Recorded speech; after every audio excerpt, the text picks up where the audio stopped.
ሰላም ጤና ይስጥልን ውድ የቻናላችን ተከታታዮች የፕሮግራማችን ቤተሰቦች፣ ይህ አብዲራዋ ቲዩብ ነው። ፕሮግራማችን ላይክ በማድረግ እንዲጀምሩ፣ አዲስ የሆናችሁ ሰብስክራይብ በማድረግ ለዚህ ቻናል ቤተሰብ እንድትሆኑ፣ እንዲሁም ይህንን ፕሮግራም ከሀገር ውጭ የምታደምጡ የቻናላችን ተከታታዮች እንደ ሁል ጊዜው በሱፐር ስቲከር፣ ሱፐር ቻት፣ ሱፐር ታንክስ ድጋፍ እንድታደርጉ በአክብሮት እየጋበዝን ከኢንተርናሽናል ብሬክ በኋላ 12ኛ ሳምንት የእንግሊዝ ፕሪሚየር ሊግ በድጋሚ ተመልሶ ትናንትና አንፊልድ ላይ በተደረገ ምሽት 12 ሰዓት ጨዋታ ሊቨርፑል በሜዳውና በደጋፊው ፊት በ19ኛ ደረጃ ጨዋታውን ሲጀምር የሚገኘውን ኖቲንግሃም ፎረስትን አስተናግዶ 3-0 በሆነ ሰፊ ውጤት ሽንፈት አስተናግዷል። ሙሬል ከረፍት በፊት 33ኛ ደቂቃ ላይ ሲያስቆጥር ሁለተኛው 45 በተጀመረ በ46 ሰከንድ ሳቮና ሁለተኛዋን ግብ ለኖቲንግሃም ፎረስት አስቆጠረ። 78ኛው ደቂቃ ላይ ሞርጋን ጊብስ ዋይት የጨዋታውን ሶስተኛ ግብ በማስቆጠር ሼንዳይክ ወደ ኖቲንግሃም ፎረስት የአሰልጣኝነት ስፍራ ከመጡበት ጊዜ ጀምሮ ለሶስት ተከታታይ ጨዋታ ያለመሸነፍ ጉዞ ሁለተኛ ተከታታይ ድላቸውን አንፊልድ ላይ ማስመዝገብ ችለዋል። በምሽቱ ጨዋታ ምናልባት የዘንድሮ ሲዝን የሊቨርፑል የእያንዳንዱ ጨዋታ በምክንያት እያንዳንዱ የሚያስተናግዳቸው ሽንፈቶች በምክንያት በተለያዩ ጉዳዮች ሲሸፈን ቆይቶ የትናንትናው በደጋፊውና በሜዳው ፊት የተሸነፉበት መንገድ የዘንድሮውን ሲዝን የአርነ ስሎትን ቡድን በበቂ ሁኔታ ያሳየ፣ በዘንድሮ የውድድር ዓመት የመጨረሻ ደካማውንና ወርዶ የታየውን ሊቨርፑል የተመለከትንበት ምሽት ነበር።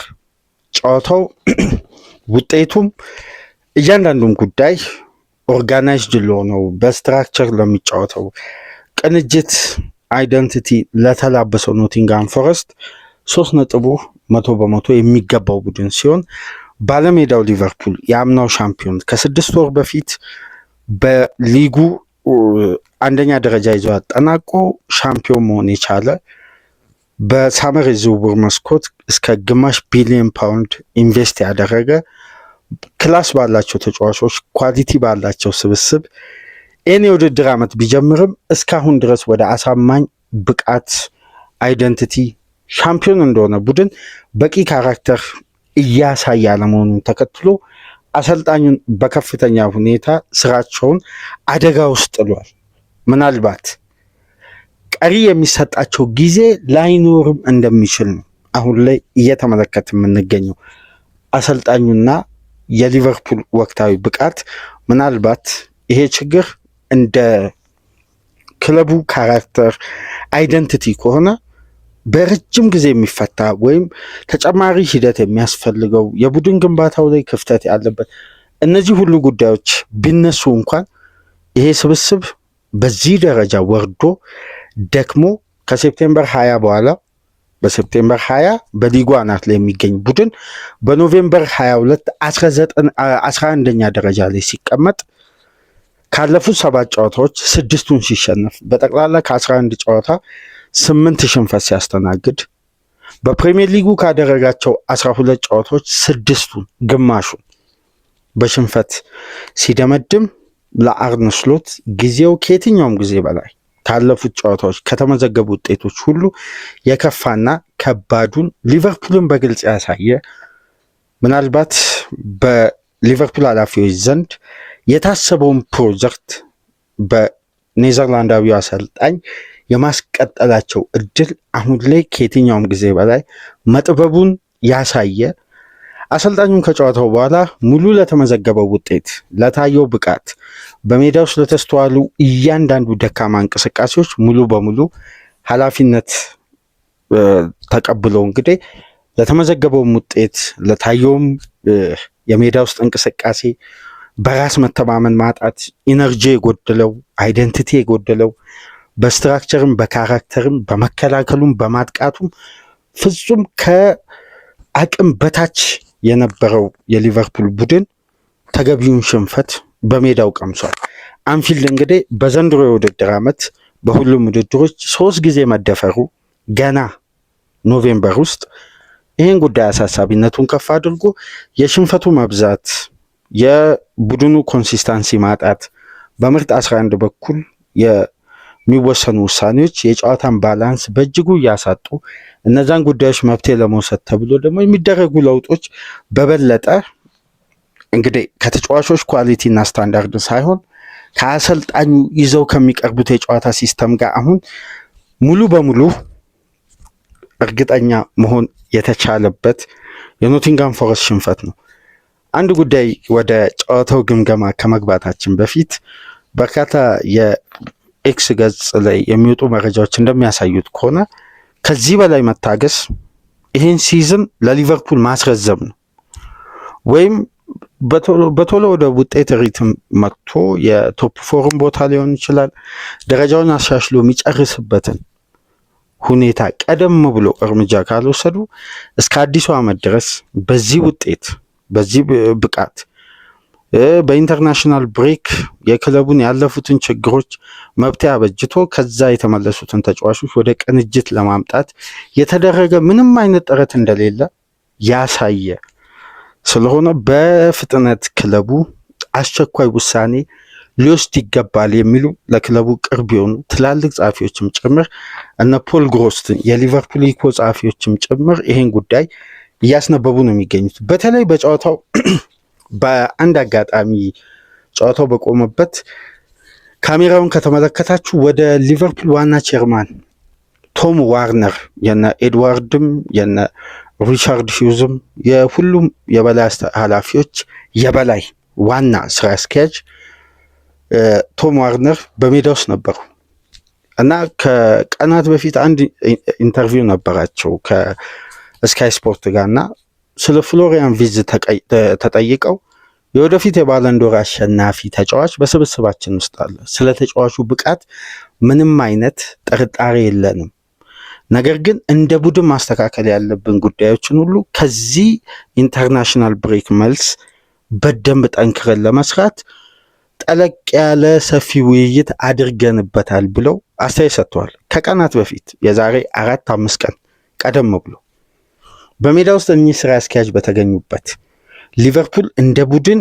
ያ የአሸናፊነት ወኔ፣ ያ ጥንካሬ፣ ያ ስነቦና ወርዶ አንፊልድ ላይ በዚህ ደረጃ 19ኛ ደረጃ ላይ የሚገኝ ክለብ በዘንድሮ የውድድር ዓመት ሲዝኑን ሲጀምር በኑኖ ስፒሪቶ ሳንቶስ መሀል ላይ እንደገና አንጅን ፖስቴኮግሉ በማሰናበት አሁን 3ኛ አሰልጣኝ የቀጠረ ምንም አይነት ኮንሲስታንሲ የሌለው የማሸነፊያ መንገድ ፍጹም አቅጣጫው የጠፋበትና በባለቤቱ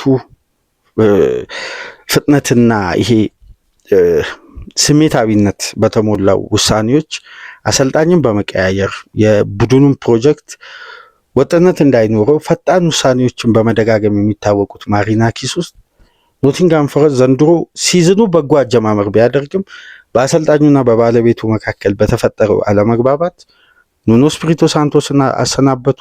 እሳቸው የሚፈልጉትን ፖስቴኮግሉን አመጡ። ፖስቴኮግሉ ጥሩ ውጤት ሊያስመዘግቡ አልቻሉ። ፖስቴኮግሉን አሰናብተው ሼን ዳይክን በ3ኛ አማራጭነት ካመጡ በኋላ ለመጀመሪያ ጊዜ አንፊልድ ላይ ያሸንፈው ሼን ዳይክ ወደ ከነበሩበት 19ኛ ደረጃ ወጥተው ላለመውረድ ከሚደረግ የደረጃ ሰንጠረዥ እንግዲህ አንፊልድ ላይ ያሸንፈው ወጥተዋል። ግን አንድ ትልቅ ጉዳይ በትናንትና ጨዋታ የተመለከትነው ምናልባት ባለፉት 10-15 ዓመት ውስጥ በአንፊልድ ተመልክተን ማናቀው አንድ ትልቅ ጉዳይ ተፈጥሯል። 3ኛው ግብ ተቆጠረ።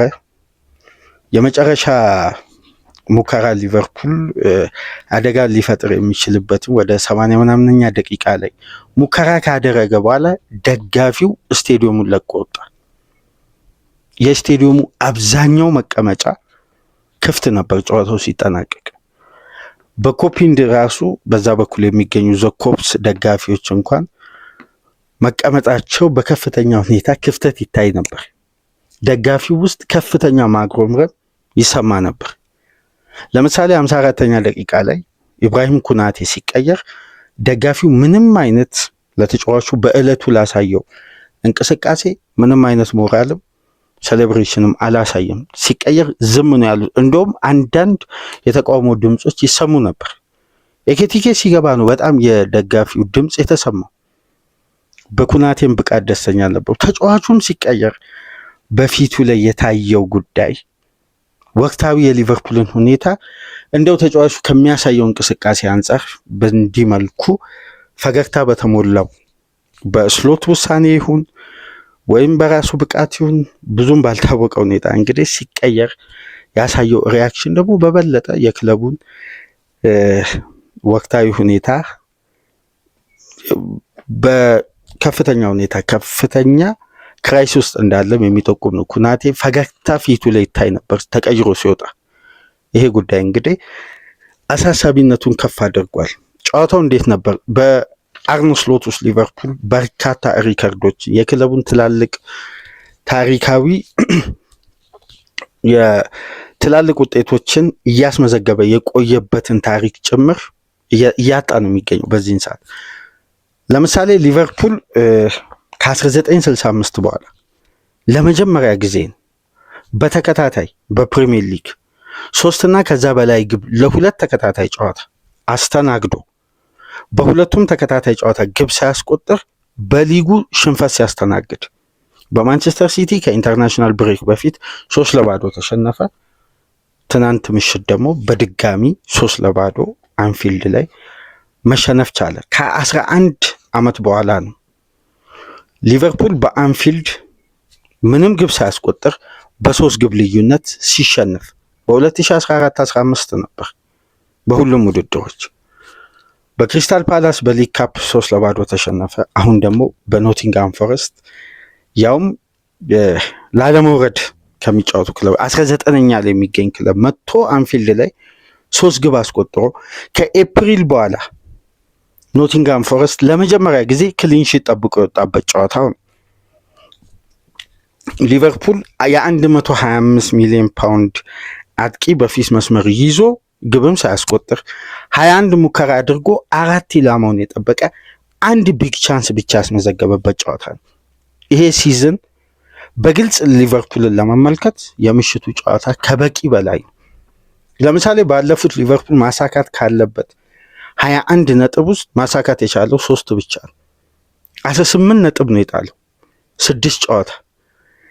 ይሄ ከሻምፒዮናነትን ከመጠበቅ ይልቅ የክለቡን አይደንቲቲ ከጊዜ ወደ ጊዜ እየፈረሰ የተጫዋቾች ተነሳሽነት፣ የሜዳ ውስጥ ፍላጎት፣ ይሄ የነበረው ሊደርሺፕ፣ ያለመሸነፍ ጥንካሬን አሁን ክለቡ እያጣ ነው።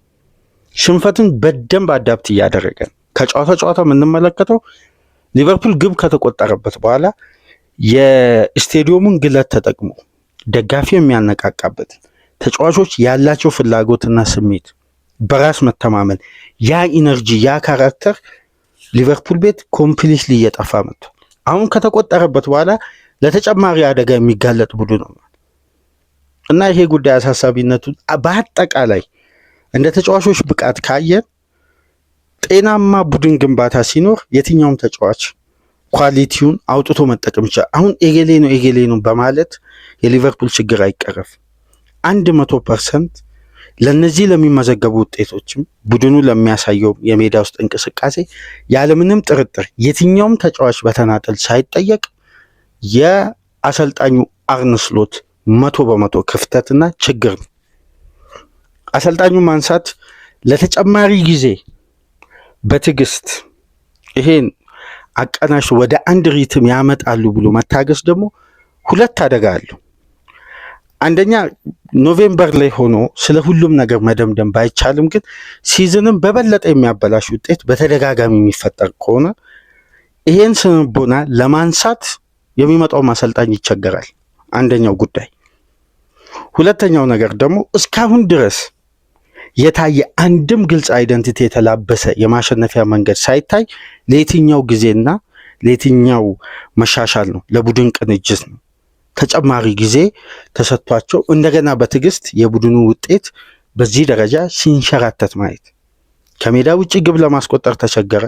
አሁን ደግሞ በአንፊልድ በ60 ሺህ ደጋፊ ባለበት በዛ ግለት ሊቨርፑል ከኢንተርናሽናል ብሬክ በኋላ ለቀጣይ 9 ጨዋታዎች ግዴታ ማሸነፍ አለበት ብለን ካነሳ ነው ከትናንት በስቲያ በሰራ ነው ፕሮግራም አሁን ወደ ፎርም ለማምጣት ወደ አንድ አይደንቲቲ መልክ ለመያዝ እንደ ሊቨርፑል ከቶፕ 6 ክለቦች ውስጥ ቀለል ያለ ፊክስቸር የሚያጋጥመው ክለብ የለም።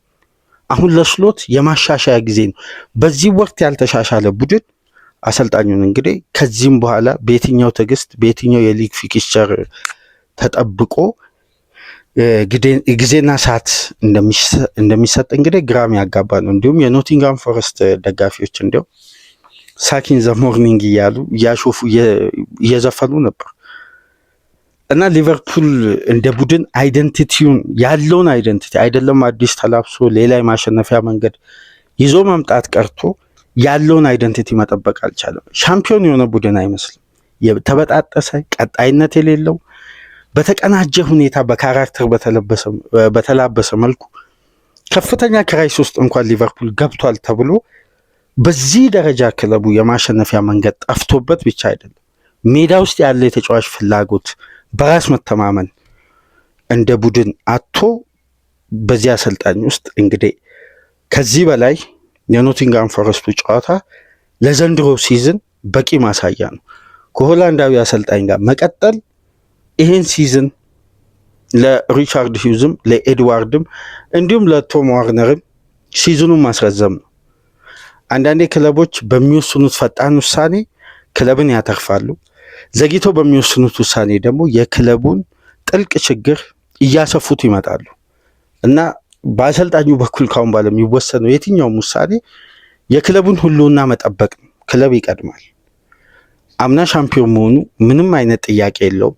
ነገር ግን በምን አይነት አይደንቲቲ ሻምፒዮን የሆነ ቡድን በተሻለ ስታንዳርድ ወርልድ ክላስ ተጫዋች ያውም በዝውውር መስኮቱ በዩሮፒያን ቶፕ 5 ሊግ ውስጥ ታይቶ በማይታወቅ ወደ ግማሽ ቢሊዮን ፓውንድ አውጥቶ በኳሊቲና በስታንዳርድ የተሻሻለ ቡድን አምና ከነበሩ 3 አማካዮች ጋር እንኳን ፍሉድ ለማድረግ በዚህ ደረጃ ይሄን ሁሉ ጨዋታ መጠበቅ እንግዲህ ኪሳራ ካልሆነ በቀር የሊቨርፑል አይደንቲቲ በአርነ ስሎት ውስጥ የመመለስ እድሉ ከጊዜ ወደ ጊዜ እየቀነሰ አሁን መብቴ ለማበጀት እንኳን የአሰልጣኙን አቅም ጥያቄ ውስጥ የከተተ ውጤት ከጊዜ ወደ ጊዜ እየተመዘገበ ነው እና አሳሳቢነቱ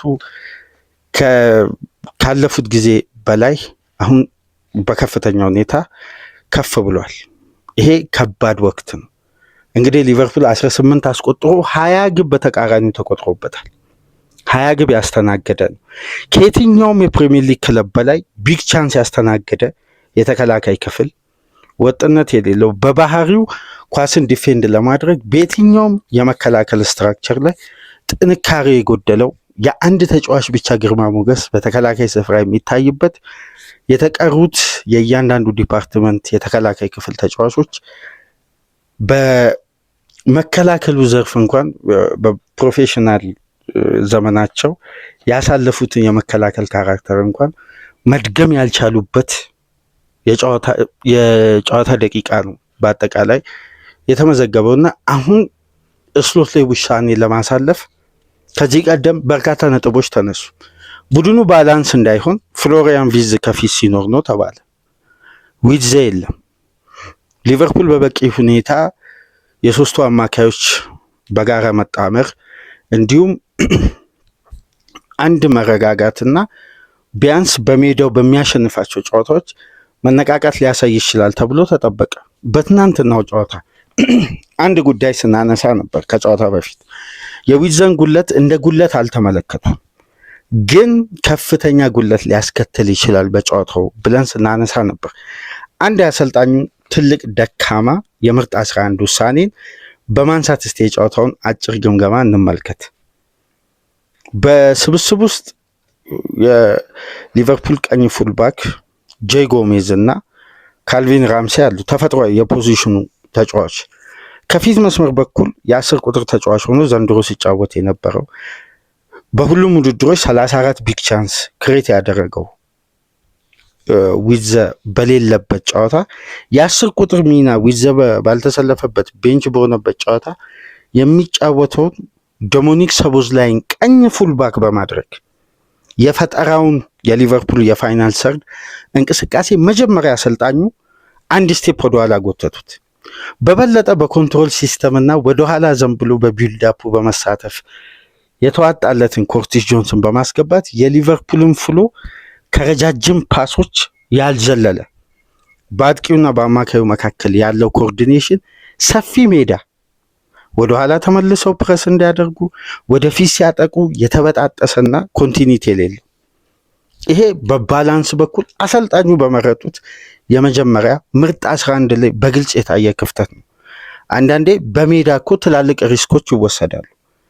በሶቦስላይ ቀኝ ክንፍ ላይ መጫወት ቀኝ ፉልባክ ላይ መጫወት ከተቻለ የግድ ፋይናል ሰርድ ተጨማሪ የአጥቂ ቁጥር ወይም ኤኬቲኬን ከአጥቂ ጀርባ መጠቀምም ይቻል ነበር።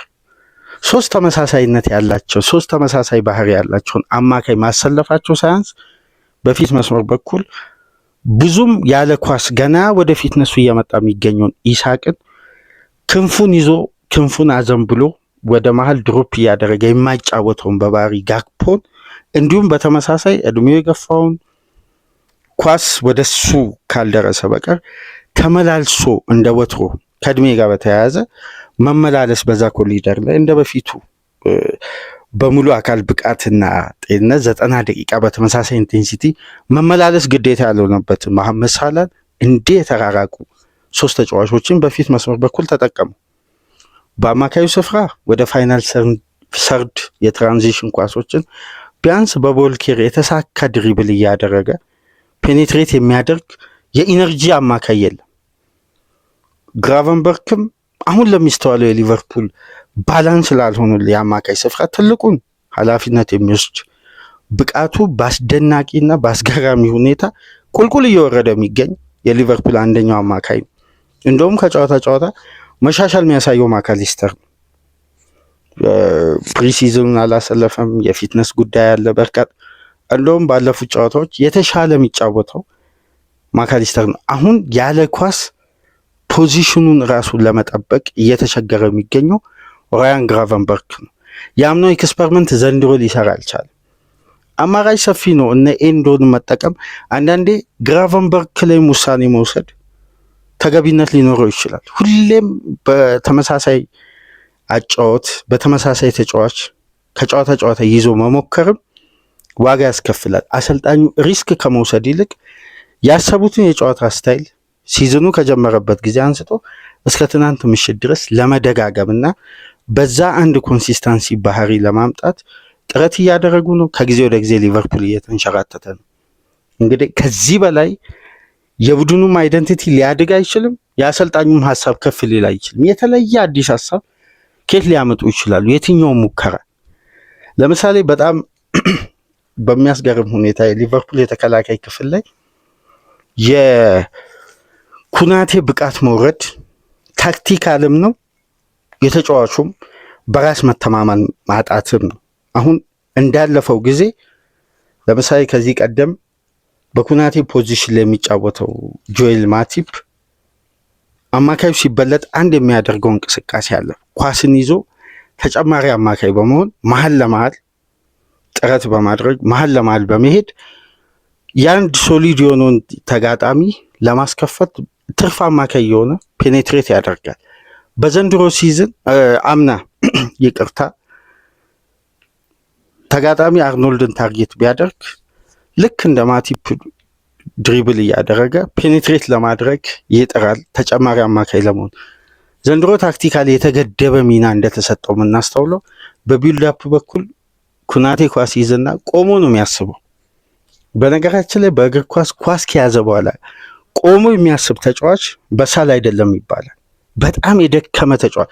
አንድ ተጫዋች ኳስን እየገፋ ነው ሜዳውን ማንበብ ያለበት፣ ሪትም ውስጥ መቆየት፣ እዛው ያን ቴምቦ ማዘግየት የለበትም። ቆሞ የሚጫወት ተጫዋች ድሪብል የማያደርግ ኳስን እየገፋ ስፔሶችን የማይመለከት ተጫዋች እና ይሄ ቆሞ ኳስን ኳስን ከያዘ በኋላ ሜዳውን የሚመለከት ተጫዋች በአብዛኛው ደካማ ተደርጎ ነው የሚወሰደው። ኩናቴ ላይ ይህን ባህሪ እናስተውላለን። ከዛ ሊቨርፑል ኦርጋናይዝድ ሼፕ እስከሚይዝ ድረስ ተጋጣሚን ከሊቨርፑል እኩል ሎ ብሎኩን ያጠናክራል፣ ፕሬሲንጉን ከፍ ያደርጋል። ሊቨርፑል ከሃይ ፕረስ በዘንድሮ ሲዝን ለማለፍ ግዴታ ረጃጅም ኳስን መጠቀም አለበት። አሁን ትልቁ አይደንቲቲ መዳከም የምናየው አምና በየትኛውም ትራንዚሽን በሁለቱም የሜዳ ክፍል በቀላሉ የአማካይ ስፍራ የተጋጣሚ ሰብሮ ማለፍ ይችላሉ። ዘንድሮ ይሄ ሲስተም የለም። እንደ ሊቨርፑል ባክፓስ ያደረገ የለም ወደኋላ።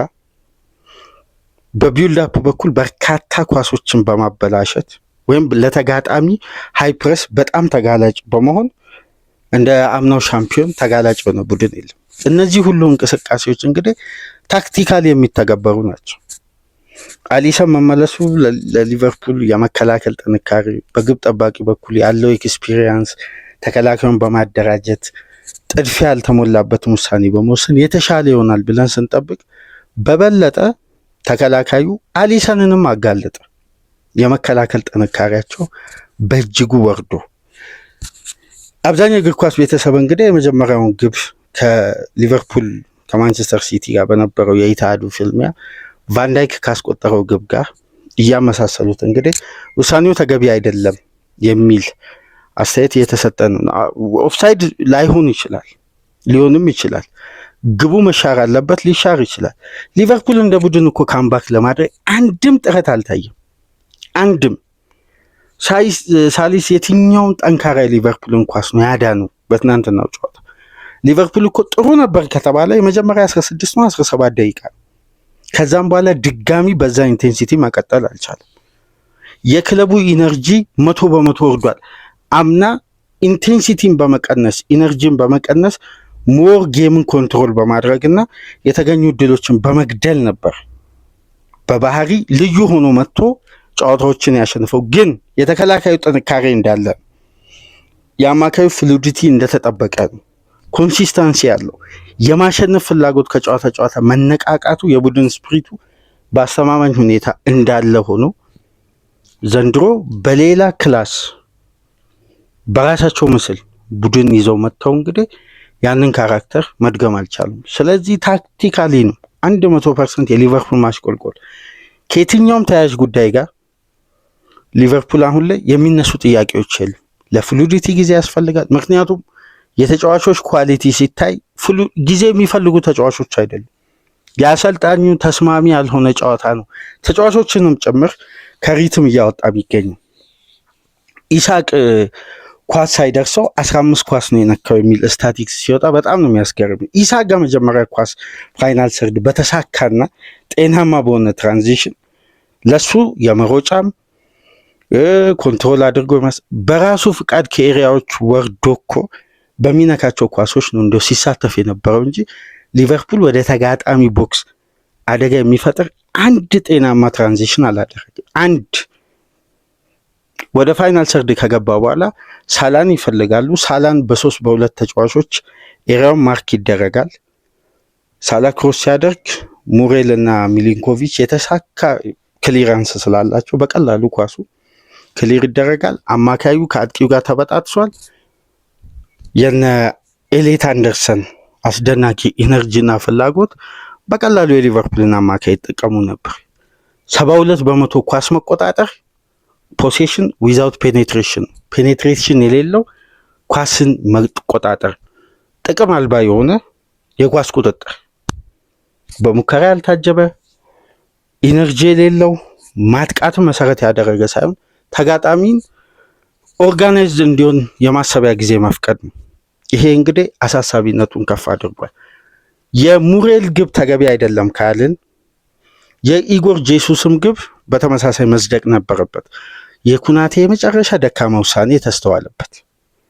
ተጫዋቹን በድጋሚ ምስል ፎቶዎችን ከተመለከታችሁ ኢጎር ጄሱስ በእጁ አልነካም ኳሱን፣ ግቧ መጽደቅ ነበረበት። ስለዚህ የሙሬልም ግብ ካልጸደቀ ከጸደቀ የኢጎር ጄሱስም ግብ ካልጸደቀ ያው በተመሳሳይ መልኩ በጨዋታው በተፈጠረው አክሲደንት ተንጣቷል። ውጤቱ ሊቨርፑል በእጅጉ ይገባው ነበር ሽንፈት። ትናንትናው በነበረው አጠቃላይ የሜዳ ውስጥ እንቅስቃሴም ፍላጎት፣ ይሄ ደግሞ ምንም አይነት ምክንያት የሚቀርብበት ሳይሆን በግልጽ የማሸነፊያውን መንገድ የክለቡም አይደንቲቲ ባልተጠበቀ ሁኔታ በአሰልጣኙ ደካማና ከዚህ በላይ ሊያድግ በማይችል የሜዳ ውስጥ ታክቲክ ክለቡ ዋጋ ከፍሏል።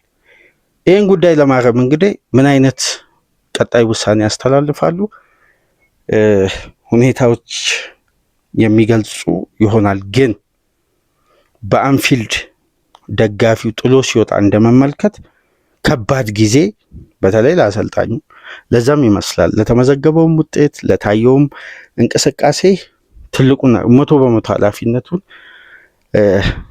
እኔ ነኝ የምወስደው በማለት እንግዲህ በጋዜጣዊ መግለጫቸው ወቅት ፉል ሪስፖንሲቢሊቲ መውሰድ አለብኝ አሁን ላይ ለሚመዘገበውም ውጤትም ሆነ የቡድን እንቅስቃሴ በርካታ ጉዳዮችን ሞክረናል አሉ።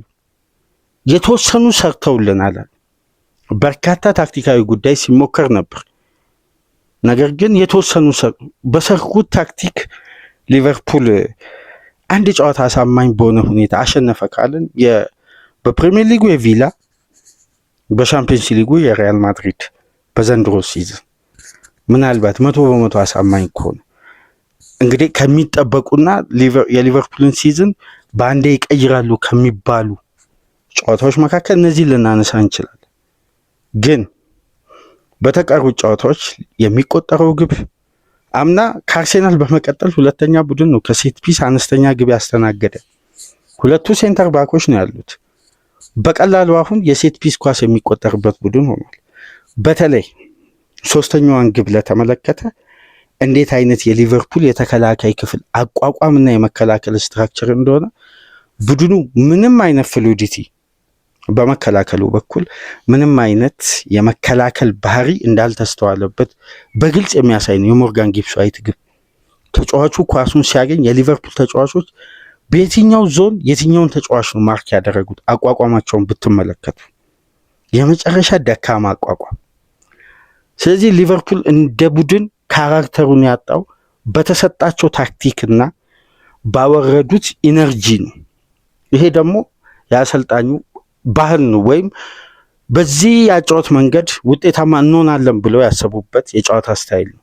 ይሄ ደግሞ ውጤታማ ሊያደርጋቸው አልቻለም። የክለቡ ታሪክም የቀድሞ ጥንካሬም የክለቡ ታሪካዊ አሰልጣኞች መካከል አንዱና ምርጡ የሆኑት የርገን ክሎፕ ያስቀመጡትን መሰረታዊ የክለቡን አይደንቲቲ አሁን ሊቨርፑል መሰረቱንም ጭምር እያጣ ነው። ኢንቴንሲቲ ማለት ሊቨርፑል በየትኛውም ሰዓት በዛ ሲስተም ሊነሳ እንደሚችል ይታወቃል።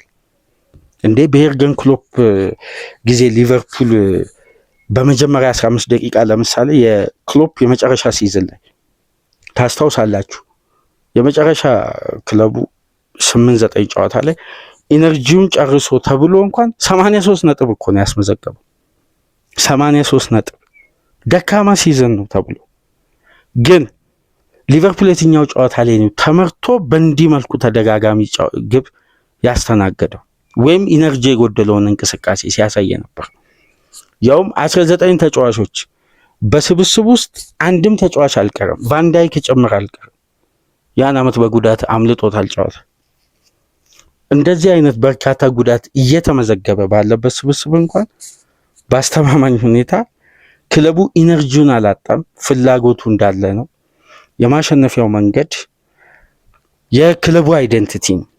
አሁን መሰረታዊ የማሸነፊያውን መንገድ እያጣ ተጫዋቾች በራስ መተማመናቸው ከጨዋታ ጨዋታ እየቀነሰ መጥቶ እንግዲህ አሳሳቢነቱን ከፍ አድርጓል። የመጀመሪያው ግብ ስትቆጠር ግን የመጀመሪያው የጨዋታው እንቅስቃሴና የተገኘውን ኮርና በደንብ ለተመለከተ የኩናቴ ጌም ኮንሰንትሬሽን ማጣት በዚህ ደረጃ ከፍ ማለቱን ምናልባት በዘንድሮ ሲዝን አስተውለን ላናቅ እንችላለን። በጣም የኩናቴ ብቃት ጥያቄ ውስጥ እንደገባ ምናልባት ያረጋገጥንበት ትችቶች 50-50 ናቸው ስንል ነበር። ተገቢ አይደለም፣ ሊቨርፑል እንደ ቡድን ሲስተሙ ነው የወረደው ስንል ነበር። ግን አንድ በትልቅ ክለብ የሚጫወት ተከላካይ ያን ኳስ ክሊር ለማድረግ የኮርና ኤሪያዎችን መጠቀም ከአንድ ትልቅ ተከላካይ የሚጠበቅ አይደለም። ያ ውሳኔ በኩናቴ ደረጃ በጣም ከባድ ውሳኔ ነው። ወደ አደጋ ክልል ነው ኳሱን ያወጣው። ወደ እጅ ማውጣት ይችላል። በግራ እግሩ ላሊሳ መመለስ ይችላል። ያን ውሳኔ እንዴት እንደወሰደ ብዙም ባይታወቅም ግን ያ ኳስ ነው እንግዲህ ኮርና ተመቶ ሊቨርፑል ግብ ያስተናገደው። አሁን በግለሰብ ደረጃ ወይም ነጥለን ተጫዋችን መተቸት ካለብን ከትናንትናው ጨዋታም ባለፉት ጨዋታዎች መሻሻልም በበቂ ሁኔታ እያሳየ ያልሆነው ኩናቴ ነው። ለኦርጋናይዜሽን ግን የክለቡ እድሜ፣ ፍላጎት፣ የተጫዋቾች ኳሊቲ ስንመለከት ኦርጋናይዝ ለማድረግ ብዙም ክለቡ መቸገር አልነበረበት። ስለዚህ አሰልጣኙ አቅም ስሎት ለሚመዘገበው ውጤት የተመዘገበውንም ውጤት ኃላፊነት 100% መውሰድም ወስደዋል። መውሰዳቸውም ተገቢ ነው። በሊቨርፑል ደረጃ ግን የማሰልጠን አቅማቸው ካለፈው ሲዝን በላይ የሚዘል አይመስልም። አሁን ላይ የአሰልጣኙን ኳሊቲ በከፍተኛ ሁኔታ ጥያቄ ውስጥ ያስገባል። በዚህ ስብስብ ከ7 ጨዋታ 6 መሸነፍ በጣም ከባድ ነው። ከ11 ጨዋታ 8 መሸነፍ፣ 20 ግብ ማስተናገድ። ሊቨርፑል እንደገና በጃንዋሪ ስለሌላ ግዢ ማሰብ የነበረበት ቡድን አልነበረም። ግማሽ ቢሊዮን ፓውንድ ያወጣ ቡድን ጥያቄ ሊያስነሳ አይገባም። ተጨማሪ ሌላ ጥያቄ እያስነሳ ነው። ይሄ አሰልጣኙ ያጋለጠው የቡድኑን ስታንዳርድ ነው። አሁን ስታንዳርድም ኳሊቲም አይደንቲቲም ካራክተርም እየጎደለው እያነሰው እየወረደ እነዛን የማሸነፊያ ካራክተሮችን ክለቡ የነበረውን የተጫዋች ተነሳሽነት ሊቨርፑል እኮ አይደለም እንደዚህ 6 ጨዋታ ለመሸነፍ ቀርቶ በአንድ የውድድር ዓመት 4 ተከታታይ ጨዋታ ለመሸነፍ እኮ ወደ 8 ዓመት የጠበቀ ቡድን ነው። አሁን ተከታታይ ሽንፈት ማስተናገድ ክለቡ አንዱ ባህሪ እየተላበሰ መጥቷል። ይሄ የክለቡን የአደጋ ጊዜ ከፊት ለፊት እየመጣ እንደሆነ በበለጠ የሚያሳይ ነው። ኖቬምበር ላይ ለውጥ በማምጣት ይሄ ሊቨርፑል የገባበት ክራይስ ሊወጣና ሊቀረፍ የሚችል ግልጽ የሚታይ ክራይስ ነው። ከዚህ አሰልጣኝ ጋር መቀጠል ይሄን ክራይስ ማስቀጠል ነው። አሁን በዚህ አቋም ሁሉም የክለቡ ደጋፊዎች የሚስማሙ ይመስላል። አሰልጣኙ የክለቡን የማሸነፊያ መንገድ የመመለስ አንዳንድ ጥቆማዎችና ምልክቶች ከጨዋታ ጨዋታ እያደጉ እየተሻሻሉ የሚመጡ ቢኖሩ የትኛውም እኮ የእግር ኳስ ቤተሰብ በጊዜና በሰዓት፣ ምክንያቱም እግር ኳስ ሂደት ነው። እግር ኳስ ሂደት ከሆነ ደግሞ ለቅንጅት ጊዜ ያስፈልጋል የሚል ደጋፊው እንግዲህ ከስቴዲየም ለቆ እስከሚወጣ ድረስ በክለቡ ብቃት ደስተኛ ካልሆነ የማሸነፊያ መንገድም ሂደቱንም ሊቨርፑል በተገቢ ሁኔታ ሜዳ ላይ እያሳየ አይደለም። ለምሳሌ በደንብ አስተውላችሁ ከሆነ ሼንዳይክ እንደ ማንቸስተር ሲቲም ሆነ ከዛ በፊትም ሊቨርፑል ይሄ የቀኙን የሜዳ ክፍል ተጋጣሚ ታርጌት እንደሚያደርጉ አይደለም። የመጀመሪያ ኳስ በቢልድ አፕ ሲጀምሩ የሊቨርፑልን የመጨረሻ የ6 ቁጥር ተጫዋች ራያን ግራቨንበርክን ታርጌት ያደርጉና በሁለት ቅብብል በቀጥታ የሚያጠቁት የቫንዳይክን ኤሪያ።